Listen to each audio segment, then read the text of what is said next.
L'île de Stromboli, c'est intense quand même. Ton ressenti vraiment à chaud maintenant? C'est vraiment une étape extraordinaire parce qu'on part vraiment d'un village déjà qui est magnifique, avec des petites maisons blanches, toit terrasse, c'est super. On passe dans une végétation vraiment touffue, puis plus on monte, plus ça se libère.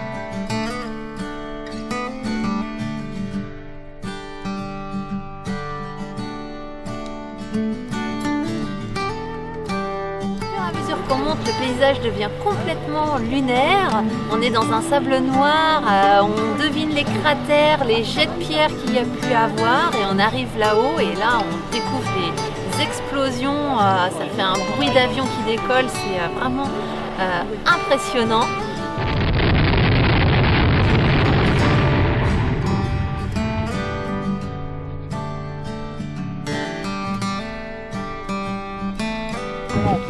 L'île de Stromboli, c'est intense quand même.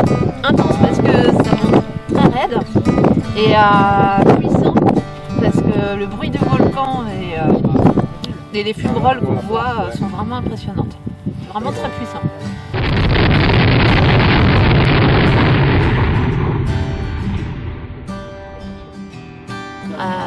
Et puis la descente après dans le sable, c'est merveilleux quoi, on s'est éclaté, vraiment, c'était génial. Et voilà, le guide en plus, très sympa, très intéressant, il a donné un bon rythme au départ. Voilà, une journée vraiment qui restera gravée à jamais dans ma mémoire.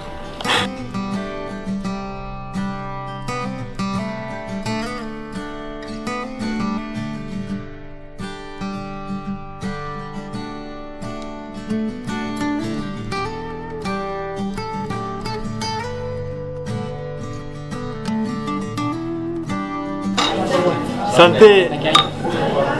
Santé a Stromboli, Maximo!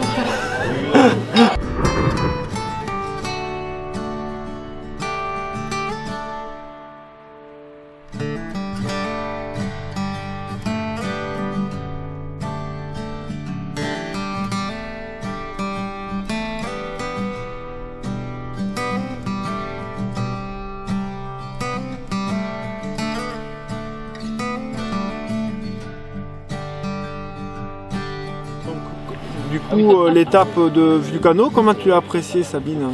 Écoute, Vulcano, étape sublime. Donc physiquement pas la plus exigeante, mais par contre directement des paysages époustouflants, des couleurs magiques avec des terres avec du fer qui sont rouges, avec du soufre qui est vert, des fumerolles qui sont jaunes, un peu étouffantes d'ailleurs. Donc voilà, une étape juste géniale. Avec quand on est au sommet, tu vois toutes les îles, tu vois l'Iparie, tu vois toutes les îles éoliennes, ouais, très très beau paysage.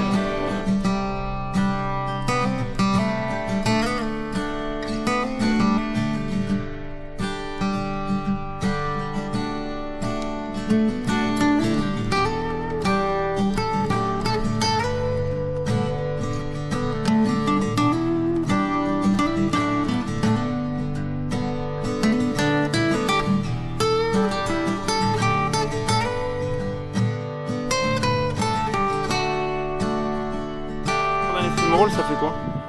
Il y a un côté magique, mais c'est vrai que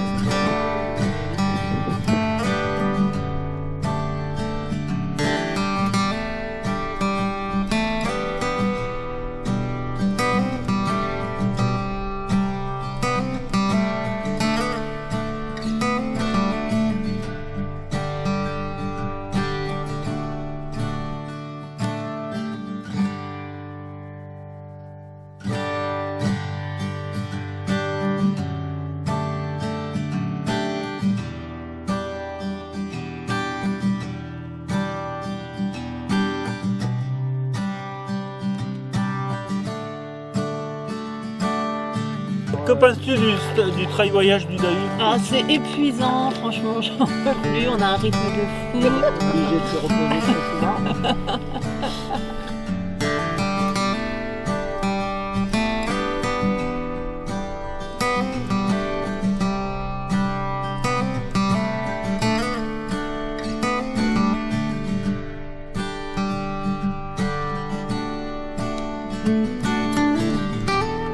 Patrice, donc du coup on a fini complètement le travaillage et du coup tu peux nous faire un petit résumé sur l'étape de l'Epna. Quand on arrive à l'aéroport, on voit cette masse de campagne, après il y a l'approche en voiture, c'est lacé, on commence à nous montrer un petit peu le paysage lunaire, arboré quand même. Et quand on arrive au parking, au départ de la randonnée, là on voit vraiment ce qui nous attend. Une montée raide, dans de la roche, et là on est vraiment on est sur la Lune. À partir de 2002, on est sur la Lune et on marche vers cette montagne qui est dans les nuages, un coup dans les nuages, un coup dans la clarté du soleil, et c'est là qu'on voit que ce qui nous attend à monter pour arriver à 3300 mètres. Et après, quand on arrive au bord du cratère, on a fait ces pentes un peu enneigées, avec ces roches gelées qui sont très belles à voir. On arrive au bord du cratère, avec les fumerolles, poussés par les vents, la vapeur d'eau. Et là, on se rend compte du côté gigantesque de cette montagne et de la nature. Après, quand on a contemplé ce cratère, passe la descente qu'on peut faire en courant dans ces cendres ensablées, épaisses, remplissent les chaussures, mais c'est quel régal de descendre à toute vitesse dans ces pentes assez raides pour ensuite arriver pour redescendre sur les petits cratères et retrouver ce paysage de roches, de sable noir plus dur pour ensuite revenir à la voiture.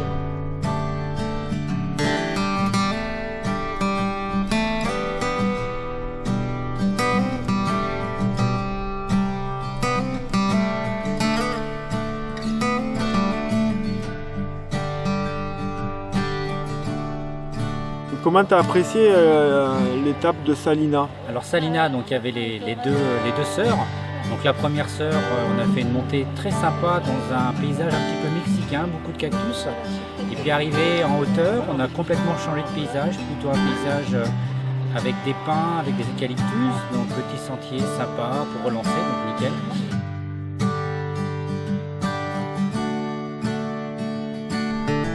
Donc là, très bien.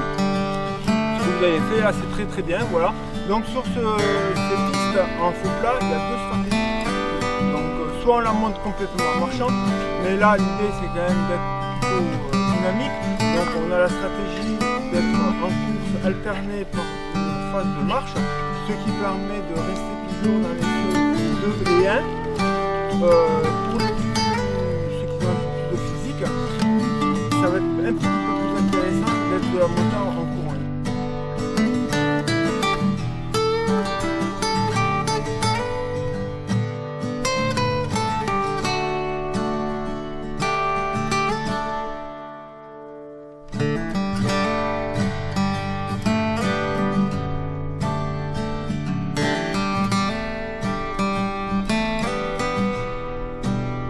Après la deuxième sœur, donc là l'objectif c'était un petit peu de faire monter le cardio, donc on s'est fait un peu mal pour monter le plus vite possible en haut. On avait un petit challenge, on l'a tous réussi, donc voilà, c'est sympa. Et combien de dénivelé cette étape là? Cette étape, il y avait 1005 ou 1006 si je ne me trompe pas avec les deux.